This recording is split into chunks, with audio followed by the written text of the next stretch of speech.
is different in Brazil, the hierarchy of the businesses, and then how important personal relationships are. Oh yeah, personal relationships. If you don't mind, I start with that. Go for it. Yeah. Personal relationships in Latin America in general should be top priority in companies that want to do business in South America. And Brazil is a great example of that. Cessna Finance is the company I work for, and it's a sister company to Cessna Aircraft, which is also all owned by Textron. We've decided about 3 years ago to build an office down in Brazil because we understood the importance of personal relationships in Brazil.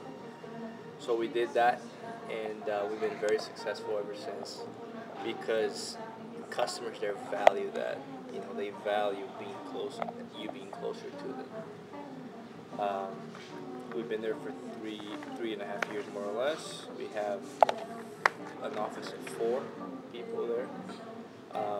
Personal relations are important, but also partnership with a local business is also very important when you're doing business in Brazil. So if you go as an American company by yourself, you're going to have a lot of difficulties versus having a partner over there who understand bureaucracy, who understand how things work.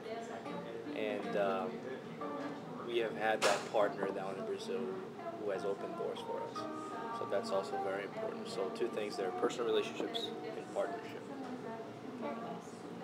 Would you also say that the personal relationships plays a bit into, we've done some research that said that they prefer a lot more to do business face-to-face rather than over the phone or email or anything like that. And would you say that that kind of holds to be true as well? Yes, very much so.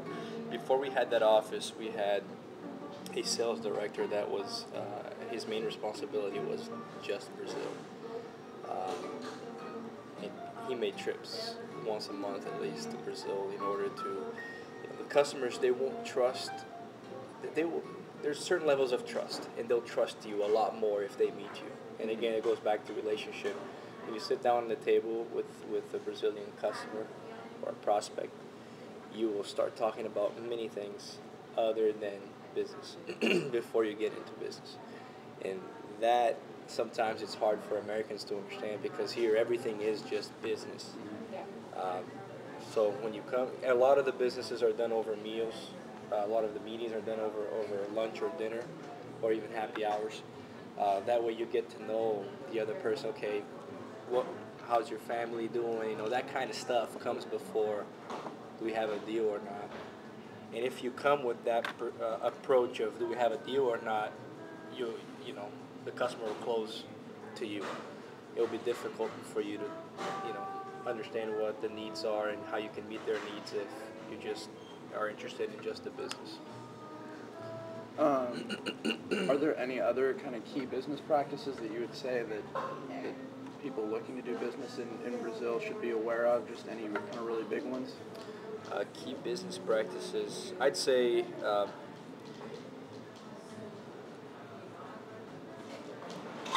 I think the face-to-face is one. Getting to know the customer is very important.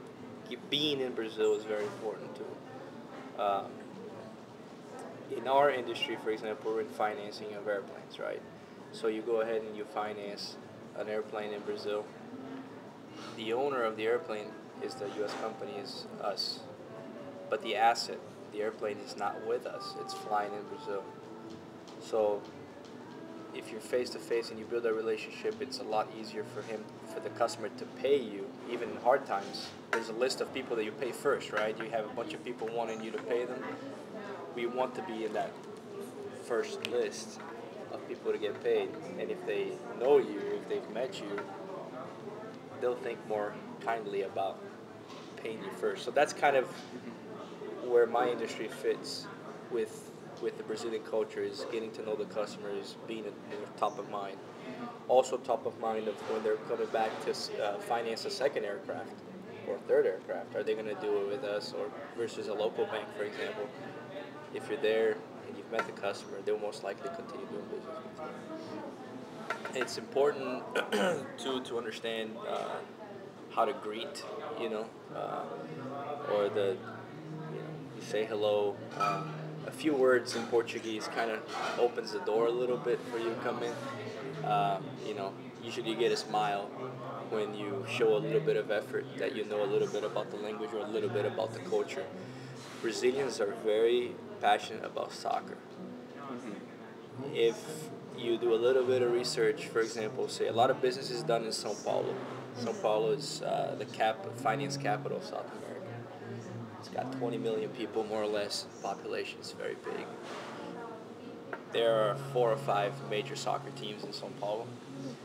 You know, if you know a little bit about the 4 teams, you can at least ask, so what's your soccer team? And they'll tell you, okay, it's Corinthians. They'll be like, oh, Corinthians, very good.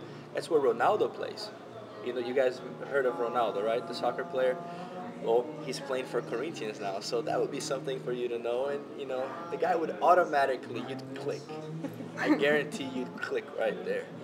You know, so knowing a little bit about the culture definitely helps. Knowing that Brazil is a lot more than just São Paulo and Rio helps. Even if you're just doing business in São Paulo, if they realize that you know a lot more than just that, the average American will just know that. Sometimes now they don't even know we speak Portuguese. You know, Brazil is the only country in South America that does not speak Spanish. We speak Portuguese. Not many people know that in the United States. And I've been to KU before. You know, I've done. I spoken three times in KU, and I always start, you know, my speech kind of saying, you know, we speak Portuguese. I assume that half of the class knows what we do, half doesn't. So I'll just start off like that, saying if you guys want to get anything out of this, we speak Portuguese, because it's so important. And for Brazilians, if you hear somebody, oh, so you speak Spanish, huh? Hola, ¿cómo estás? I'm like, we're close, you know? Yeah. Do you guys have to be bilingual? Are a lot of people bilingual? A lot of people are bilingual, but not many people. Brazil is, it's like a pyramid, the social pyramid. There's a lot of very wealthy people in Brazil. The middle class right now is growing a lot, and there's a lot of opportunities for U.S. companies or just global companies to do business in Brazil when the middle class is expanding. So these guys are looking for credit card. They're getting credit. They're buying appliances. Middle class usually has a little bit more money, and that's where they start. They realize English is important. They take their kids to learn English. The school will teach English, but not good quality. The Brazilian schools. So there's always like a course on the side, a second language course on the side, that if they have money and they're privileged, they'll go ahead and send their kids there. Now the very, very top of the pyramid, very, very wealthy people, they have money, enough money to even send their kids to Switzerland or the United States for an exchange program or whatever, you know, give a different experience to them, not only learning a second language, but also experiencing different cultures around the world. That's also very important. So they'll usually speak English, not Spanish, if a second language. Though it's pretty funny that every Brazilian think they can speak Spanish, which is pretty. Yeah. So if there's a Mexican meets a Brazilian, you know, and the Brazilian's like, oh, you know, they'll speak called Portuñol, which is like a mix of Portuguese and Spanish. It turns out to be pretty funny.